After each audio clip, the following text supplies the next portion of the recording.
Hey, what up, guys?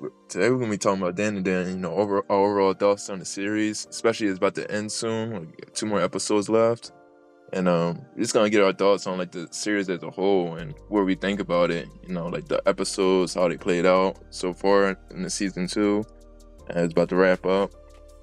I believe it's like a really standout series too. Like amongst like the rest of the shonen of this decade, it definitely stands out, like especially like something like Jujutsu Kaisen, which is like really generic, but versus like something like Dandadan, it's very creative and it's like different in a sense of like how Mob Psycho was when it Yeah, finished the series. yeah, because I think a lot of people like to compare like these two, because I mean they're more of like the new generation of anime, and the fucking the visuals on Dandadan, like they're really crazy, man. They really did stepped it up on the series, and it's definitely Right. like it definitely was required, like the way they kind of left it off on the last season. Um, this Oh season yeah, was pretty. This season was pretty crazy, man. I mean, not we're gonna try to give as much detail as possible on every single episode, but the main ones is kind of hard to remember because it's like well, the main ones is leading up to the like I just watched the last 4 episodes like this today, yo. um right. and I think like the biggest one from this kind of season is just like the worm was a pretty interesting like episode. Like there was already like it was like a whole cult that was like sacrificing like people like throughout the decades and shit like that, and that shit was Right. crazy. Yeah, cause like with the worm, it seems like it's like you said, like a ritual they've been doing with the old people, and it as you seen like in one of the episodes, it revealed that the old lady that was like running the cult, she ended up being one of the aliens that they typically take down. Is usually like a yokai or alien, and it seemed like that's what she was, and that was their plan all along. To kind of like Yeah. pretty much take over the world or run some kind of organization, just how those aliens usually do in this series. Yeah, and that's why I'm saying it is an interesting kind of series to begin with, just because like it has like supernatural kind of order to the series, and then also at the same time it's like the mindset of having teenagers, like because that's what they are. I think they go to like I don't know if it's middle school or high school, but like the power is in like kids and shit like that. So I don't know if I never seen like a combination of that. Well, I mean, in the anime world is such a big universe, and there's all sorts of type of stories that they kind of like make. But in this one, it's just kind of interesting to kind of see like supernatural, which is a big thing for me personally. I love like ghosts and anything kind of spooky and shit like that. It's just like it intrigues me. So to see that's why I love Mob Psycho, and that series ended off on a really good note. To see this one, it's just more like a combination of teen drama, because you can see like the love between the main characters. You know what I mean? Like even though sometimes even though sometimes I be trying to think like, come on, man, like I get it. It's like from a little nerd kid that didn't really have like the guts to like talk to other people or women in general, but like sometimes you be like wanting to push them and say like, come on, bro, you gotta at least like shoot your shot. Like he don't be wanting to do none of that, man. Like he just every episode he be getting opportunities, but he be dropping the ball, man. I don't know what he be doing, but Hell yeah. That's why I think like the golden ball thing is like a metaphor for like get your balls in line. Yeah, It's like for a I think girl. that's I never thought about it until you just said it like that, because I'm like, damn, that's probably why the whole point of this series is him collecting his nuts. You know what I'm saying? He's trying to have like big nuts. So Yeah, it's like having the nuts, the courage to talk to a girl or approach somebody. I think a lot of people would just go into the I think a lot of people go into this, they'd be like, bro, the concept is him like looking after his nutsack, like he don't got none right now. So it's like that shit crazy. Yeah, it's very relatable to like his predecessor, like I was saying, like his mentor, the guy that made Chainsaw Man, Fujimoto. He has that concept, and that show is like similar in the sense like all he wants to do is just have sex, and like similar to like how the main character in Dandadan is, he just wants the courage to approach someone, a girl, or like have a friend, just I think like the bigger overall arc of Dandadan right now currently is like him just becoming social and becoming like more like a kid in high school and living his youth, in that Yeah. sense. So like seeing the relationship kind of grow stronger within like, I think the biggest episode in this season kind of hit the most was kind of seeing the eye, like the evil eye, like this shit, like seeing his story that kind of just sparked from him years of torture being in the dungeon and shit like that. And Right. they play back the memories of him looking outside of a window and shit like that, and seeing like other kids get to enjoy fun for years. Like I don't know what the fuck he did to deserve to be locked up inside of a little like cubicle Okay, like that. prison. I don't even know where that shit was. That shit was like deep underground or something like that. I don't know. Like nobody even heard him. I mean, I was just thinking like I don't know why he couldn't like call out for help or anything like that. I mean, I don't know what the logic is with this, with that. But Oh I mean, yeah, I I don't think know if it's he like had like a ton. I think it's like that concept of like once sorry bad with the names, but when he possessed his powers and he kind of puts him inside that purple cube, I think that's like Mm-hmm. a symbolizes that like nobody can really hear you when you're in your most need, and when he's like stuck in that basement, like he was pretty much helpless of what he got captured in there, and nobody really cared. I think it's like Gotcha. the inner child just screaming out for help, just I that's trapped thought inside of him. I thought it was mostly just cause like he was dehydrated, hungry. You know what I'm saying? Like he ain't had food. That's kind of what he died from. Is he didn't have no strength no more, and he just kind of like died. You know what I mean? He Yeah, died from hunger and starving and dehydration. You know what I'm saying? right. So, Yeah, plus he was like a yeah, no, cursed that person. probably hit me. That probably I felt. Yeah, like I kind of just felt for him the most, and that's kind of why it was interesting to see the one kid kind of make that promise to like protect him, or just like I wouldn't say protect him, but like kind of guide him down the right path, because he's never been guided before. So he promised to be his friend forever or something like that. And it Right. was a beautiful kind of moment for that moment. I mean, the fight scenes in this Yeah. season was just kind of like it's kind of up to par, like how it was in the first season too. You know what I mean? There's Oh a yeah, lot of definitely. combat seasons, but I think there's more sentimental like moments in this season. You know what I mean? Like it's more like I just said, the connection with the evil eye, the kid, the two Yeah. main characters, them after the evil eye took over, he couldn't really control himself for the longest. That was the hardest part for me, like seeing like the teens kind of like all the kids kind of like struggling to show, like to make sure that he never steps out of character, because he could never control it. He Right. could never control the evil eye from escaping and stuff like that. So it's like it took a strain on everybody to kind of make sure that he never steps out of character, or that Yeah, that other side of him kind of breaks out. cause they had to use like the warm and the hot or cold water to kind of keep them in balance, and they keep using that technique to keep them under Yeah, I from didn't coming get that out. lot. I didn't get I didn't get that logic though, because I don't know, is that like a superstition kind of thing? Like I don't know anything about that type of stuff, but To like the chakra, I cause that's like a chakra thing, like the yin and yang kind of thing, where you're hot and cold. mhm. I think that's where they're like stemming it from, Yeah, keeping them calm. I don't really know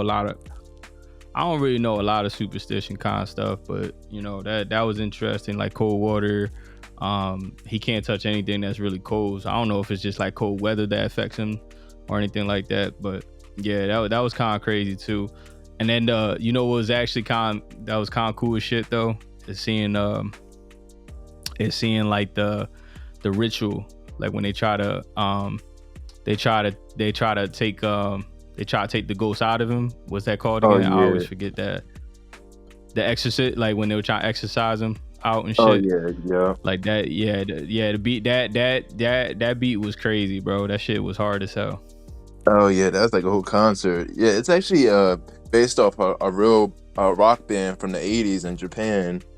They they it's funny because they kind of try to copyright that episode, even like Sony, because they own the rights to the original song, but it's like a parody of that old '80s rock song that they kind of Also, also, did a homage to.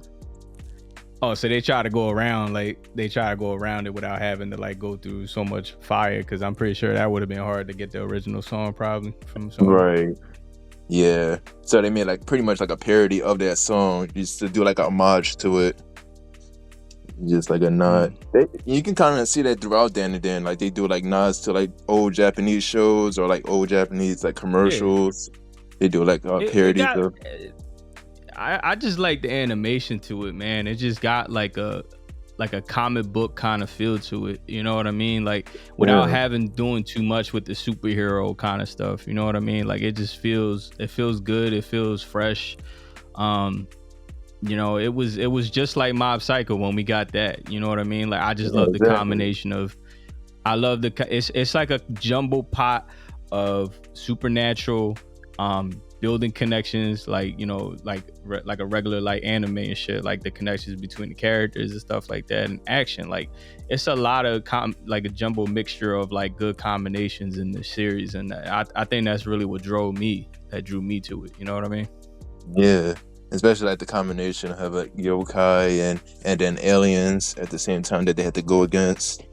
And like Yeah, the author of Dandadan, like originally, like it's funny how the story how it came about is like I remember I researched it one time and the author said a lot of his mangas prior to Dandadan they just kept failing. They didn't make the magazines or they didn't get fully published because they wasn't like marketable to like the wide audience. But then his publisher, his editor suggested, you know what, just do something that's something creative, just do something that you always wanted to do instead of like trying to force it and try to appease to like the market of like the typical shonen.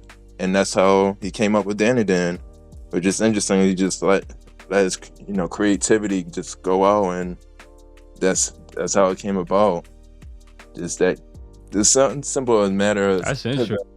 yeah, like if you like force it too Well, much. that's why I was gonna ask you, like, what really like inspired him to like. But that's why. But that's why I was gonna ask you. Like, I was gonna say, like, so what really was the creator's like intentions like behind it? Like, was it just like through the perspective of like a kid, or you know what I mean? Like, or just seeing go. It kind of seemed like he's a huge fan of like the. How do you say that? Like the supernatural kind of Oh yeah, feel. like sci-fi. You know what I mean? Like just ghosts and shit like that, and then school, because I feel like that plays a lot of big like that's like a big thing in Chinese heritage, like in anime, like or in just like Chinese heritage, and like when they feel like they gotta make like some type of horror or like some type of supernatural events kind of happen, they always incorporate like school kids. I don't know why that's like a big theme around that, but it's just always like people in uniforms or like, you know what I mean, like school girls or school guys like with some type of uniform on, you know what I mean, like Yeah, that's a big shonen thing, like a stereotype of like a lot of, because they try to appease to like a younger girl or with shoujo or a younger boy with shonen, and typically like those kids are gonna go to school, so that's the most relatable thing that's to that audience. So that's why they typically put them in school environment or have them like deal with like a younger teenage ideas. So they pretty much, that's what they try to aim for with that kind of audience. I mean, what was the biggest thing? What was the biggest thing in your like that you captured from this series? Like, what was the biggest thing that you liked about it? The biggest thing I liked about this one compared to like the first one is it showed that we got like a bigger idea of like, okay, now now that the two main characters are established, we get to dive into like newer characters that's coming in, like his the friend that just got possessed and is trying to take control of the eye, and like it's showing like the yokai's got even a bigger motive to do as far as like I guess what they're trying to create some kind of cult, or like try to take over the world, do that inner dimension that's keep showing. And that especially with the last episode, it showed like a Godzilla looking character that came from the golden ball. It's like that the golden ball is like some kind of dimension, a portal or something that's letting these things in. That's what I'm kind of gaining from like what the golden ball thing is. I didn't notice in the first season. I'm like, oh, so maybe the golden ball is like a portal for these things that come into their world or something like that. I could be off on that, but because that's where that Godzilla thing came from, like on the recent episode 10. Yeah, nah, that shit, this show is crazy. I mean, I didn't like I just watched the last one and I seen like the fat kid, the one that looked like a nugget. Yeah, right. Nah, he a little sketchy, man. I don't like him.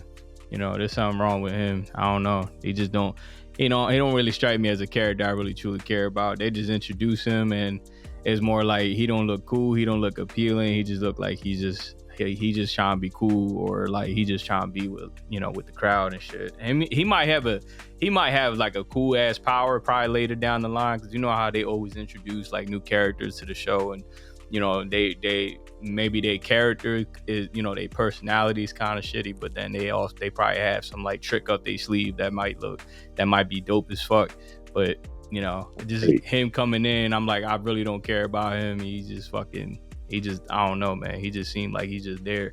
But I really just want the two main characters to hurry up and just fuck already. Like, I don't know, man, because it's like they just prolonging that shit, man. Like, I'm at least when they bumped each other in the face, I'm like, come on, man, they should have been to that. Like, you know what I mean? Like they over here trying to chip each other's tooth and shit. Like they about to go to the dentist. Like. Yeah, like with the last episode, it's kind of like a flashback to the episode where, in the first season, I don't know if you caught that. It's kind of like a flashback episode to where when they was in the hallway and they was just trying to avoid each other in that moment after she actually caught feelings for him in that moment, but they have revealed the fat kid now that he was like in the background the whole time in that episode, which is interesting. So I guess that was just to show that he's always been in that school with them. He's just been in the background, but now he's like more in the forefront going forward.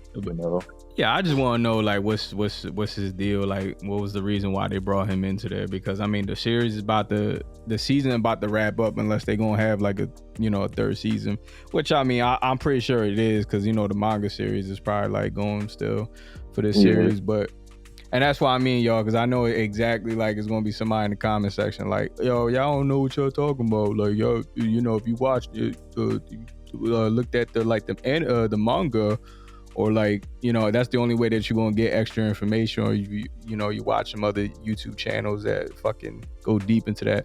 Yeah, we ain't doing none of that, y'all. We just giving kind of like our opinion on like how we feel about the season. The season is dope. I'm hoping y'all liking that too at the end of the day. Yeah, and like I really like the studio Science Arrow. They've been really killing it lately. Like all becoming studio. Like I know they worked on stuff prior to that of like Onyo, like the movie Onyo, and Scott Pilgrim. They worked on that as well. Like they do like a crazy work when it comes to their animation. So definitely all nods to them with that. But yeah, you guys, let us know what you guys think about this current season of Dandadan, and like and subscribe. It really helps us out. Yep, we appreciate it. And then sorry, I mean Don's out audio. I mean, I appreciate y'all sticking around as long as y'all did. I know his audio was going in and out, but I'm gonna put that. Y'all gonna see it in the captions. Y'all see it. I appreciate y'all sticking around and watching the whole video though. We'll make sure we straight on the next one. But take care.